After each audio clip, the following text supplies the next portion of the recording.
अरविंद केजरीवाल आजकल बहुत ज्यादा परेशान हैं और वो हाथ धोकर विजिलेंस के जो विशेष सचिव हैं राजशेखर उनके पीछे पड़ गए हैं। बस राजशेखर पद से चले जाएं, बाकी कुछ हो या ना हो उसके लिए वो साम दाम दंड भेद कोई भी तरीका अपनाने के लिए तैयार हैं। पहले उन पर झूठे आरोप लगाकर उन्हें हटाने की कोशिश की गई, लेकिन जब उसमें कामयाब नहीं हो पाए तो अब एक नई चाल चली है अरविंद केजरीवाल ने। और ये सब कुछ वो सिर्फ इसलिए कर रहे हैं क्योंकि राजशेखर के पास वो फाइल है जिसमें अरविंद केजरीवाल के राज छुपे हुए हैं और अरविंद केजरीवाल जानते हैं कि इस मामले में उनका बच पाना नामुमकिन है, जेल जाना तय है। नमस्कार, बहुत बहुत स्वागत है आपका। आप देखना शुरू कर चुके हैं राष्ट्रपथ। आपके साथ मैं हूं अर्चना सिंह। दिल्ली के मुख्यमंत्री अरविंद केजरीवाल विजिलेंस विभाग के विशेष सचिव YVVJ राजशेखर के पीछे हाथ धोकर पड़ गए हैं।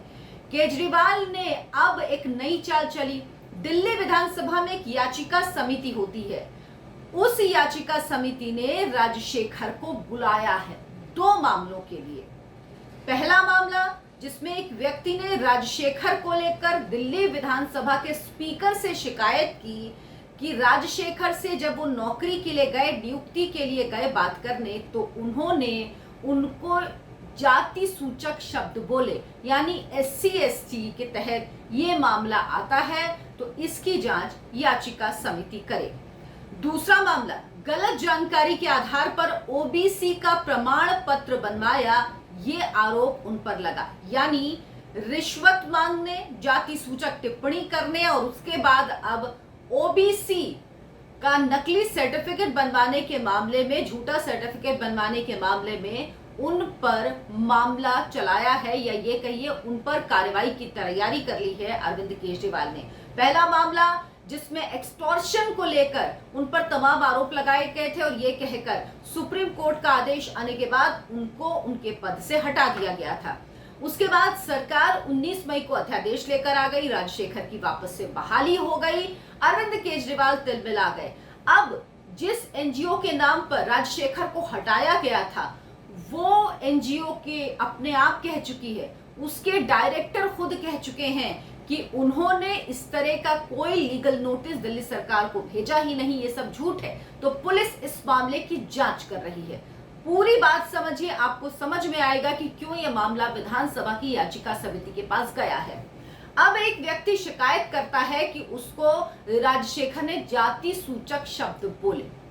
अगर राजशेखर ने किसी को जाति सूचक शब्द बोले तो आप हो या मैं हूं, कोई सामान्य व्यक्ति SC/ST एक्ट के तहत मुकदमा दर्ज कराने कहां जाएगा? थाने में जाएगा ना, वो पुलिस में रिपोर्ट कराएगा ना, कि वो जाएगा स्पीकर के पास इस मामले को लेकर। एक आम व्यक्ति की मैं बात कर रही हूँ। ये व्यक्ति जो है ये राजनीति में पीछे से हो तो पता नहीं, कोई विधायक नहीं है, किसी ऐसे पद पर नहीं है, उसके बावजूद वो विधानसभा के स्पीकर के पास जाके शिकायत करता है और स्पीकर कहते हैं याचिका समिति से कि इसकी जांच करने के लिए, इसके लिए उनको बुलाया गया है। 13 जून को समिति के सामने पेश होने का आदेश दिया गया है। इससे पहले भी उन्हें बुलाया गया था, लेकिन राजशेखर ने जाने से इनकार कर दिया। अब ये क्या है पूरा मामला? क्यों आखिर इस तरह से राजशेखर को परेशान कर रहे हैं अरविंद केजरीवाल? दूसरा मामला OBC का प्रमाण पत्र बनवाने का मामला है। कहा गया है कि ये गलत तरीके से बनवाया गया, अगर ऐसा कुछ है तो उनके खिलाफ केस करिए, लेकिन विधानसभा में क्यों बुला रहे हैं? विधानसभा का खेल अरविंद केजरीवाल का पुराना है। आपने देखा था जब उनसे CBI ने पूछताछ की थी, उसके बाद सरजी तो सरजी हैं। उनका मन हुआ कि आज हम विधानसभा का सत्र बुलाएंगे, सिर्फ किस लिए? मोदी को अपशब्द कहने के लिए, क्योंकि वो जानते हैं कि अगर उन्होंने बाहर कुछ कहा तो फिर उनका हश्र वही हो सकता है जो राहुल गांधी का हुआ। इसीलिए उनको जितनी घटिया बातें करनी होती हैं, मतलब ऐसे शब्दों का प्रयोग करना होता है जो कोई सभ्य व्यक्ति नहीं बोल सकता, उसके लिए वो विधानसभा का उपयोग करते हैं। जनता के पैसे पर अपने मन की भड़ास निकालते हैं, तो ये तरीका है उनका विधानसभा का दुरुपयोग करने का। इस मामले में भी वो यही कर रहे हैं। दरअसल राजशेखर को फंसाने की पूरी साजिश रची गई है। राजशेखर को रचाने की साजिश सरजी के इशारे पर ही रची गई है। राजशेखर ने कहा है कि जो उन पर आरोप लगाए गए वो पूरी तरह से गलत है और किसी को अगर मैंने ऐसे शब्द कहे हैं तो वो जाके कोर्ट पुलिस के सामने शिकायत करे।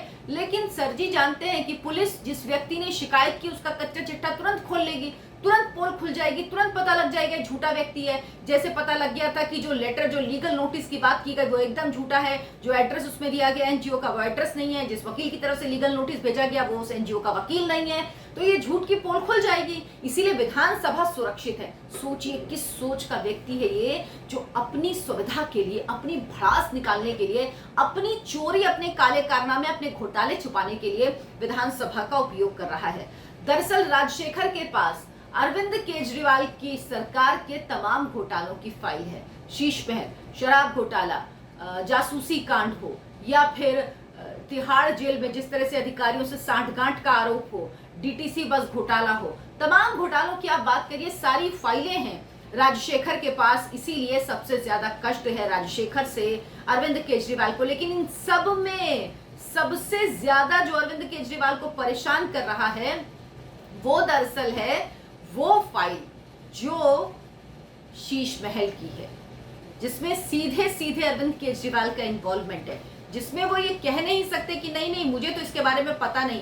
आप आज तक अच्छा आपने ध्यान दिया होगा, अरविंद केजरीवाल, मनीष सिसोदिया की जब शराब घोटाले की बात होती है, आप सरकार की होती है, तो वो कहते हैं कि ये घोटाला झूठा है ही नहीं। घोटाला ये तो कोई घोटाला ही नहीं जी, कोई घोटाला नहीं हुआ, ये झूठा आरोप लगा रहे, बीजेपी जबरदस्ती फंसा रहे, मोदी जी हमें काम नहीं करने दे रहे हैं। लेकिन कभी आपने सुना उनको कि वो शीश महल घोटाले पे बोले हों, कुछ भी बोले हों? एक शब्द नहीं बोलता बंदा, एक शब्द मुंह से नहीं निकलता अरविंद केजरीवाल के मुंह से शीश महल घोटाले को लेकर। तो सबसे ज्यादा अगर अरविंद केजरीवाल को किसी बात का डर है तो शीश महल घोटाले का डर है, जिसकी फाइल जब से राजशेखर के पास से आई है, अरविंद केजरीवाल की रात की नींद, दिन का चैन, सब कुछ उड़ गया है। वो इतना परेशान है कि इसके लिए वो कुछ भी कर सकते और उनको लगता है कि लोगों को पता नहीं लग रहा, लोग समझ नहीं सकते। तो ये आपकी गलतफहमी है सर जी, आप समझ लीजिए कि सब कुछ समझ में आ रहा है। आप राजशेखर के खिलाफ जिस तरह की कार्रवाई कर रहे हैं इससे आपको कुछ हासिल नहीं होगा। विधानसभा की समिति के सामने अब उन्हें पेश होना है, 13 तारीख को देखना होगा राजशेखर पेश होते हैं। हालांकि उन्होंने वक्त मांगा था, उन्होंने कहा था मुझे वक्त चाहिए, पहले ही पेश होने की तारीख थी, अब 13 तारीख को पेश होते हैं, उसके बाद क्या कुछ होता है। लेकिन ये भी ध्यान रखना होगा, विधानसभा के पास ये अधिकार होता है कि वो किसी अधिकारी को तलब कर उसके खिलाफ कार्रवाई कर सकता है। और सबसे बड़ी बात ये, उसकी सुनवाई हाईकोर्ट, सुप्रीम कोर्ट में भी नहीं होती। लेकिन दिल्ली विधानसभा का मामला अलग है। दिल्ली विधानसभा पूर्ण राज्य नहीं है दिल्ली, तो दिल्ली विधानसभा को वो अधिकार भी नहीं है जो और विधानसभाओं को है। इसीलिए अरविंद केजरीवाल वो भूल जाएं कि वो ऐसा कुछ कर पाएंगे। और दूसरी बात, जो राजशेखर है अध्यादेश के बाद वो दिल्ली सरकार के अधिकारी हैं ही नहीं, वो केंद्र सरकार के नियुक्त अधिकारी हैं। तो अगर वो केंद्र सरकार के नियुक्त अधिकारी हैं तो किस अधिकार के तहत अरविंद केजरीवाल राजशेखर को समिति के सामने विधानसभा में पेश होने के लिए बुला सकते हैं, ये साजिश रख सकते हैं। लेकिन ये अरविंद केजरीवाल ये कुछ भी कर सकते हैं। मैं बार बार कहती हूँ ना, नियम, कायदा, कानून, इन 3 चीजों से इनका कोई लेना देना नहीं, दूर दूर तक वास्ता नहीं है। सबसे ज्यादा नियम तोड़ने वाले, कोई कानून कायदा ना मानने वाले कोई व्यक्ति हैं तो वो है हमारे सर जी। लेकिन अब देखना होगा इस मामले में आगे क्या होता है, क्योंकि सर जी अब कुछ भी कर सकते हैं और क्या क्या करेंगे ये सब कुछ मैं आपको लगातार बताती रहूंगी। आपसे गुजारिश है कि इस वीडियो को शेयर करें, ज्यादा से ज्यादा लोगों तक पहुंचाएं, इसको लाइक करें, कमेंट जरूर करें और बताएं कि आप किस और मुद्दे पर चाहते हैं कि बात करूं, एनालिसिस करूं, या आप कुछ और बदलाव चाहते हैं तो इसके बारे में भी जरूर कमेंट बॉक्स में लिखें। बहुत बहुत धन्यवाद आप सबका जुड़ने के लिए। नमस्कार।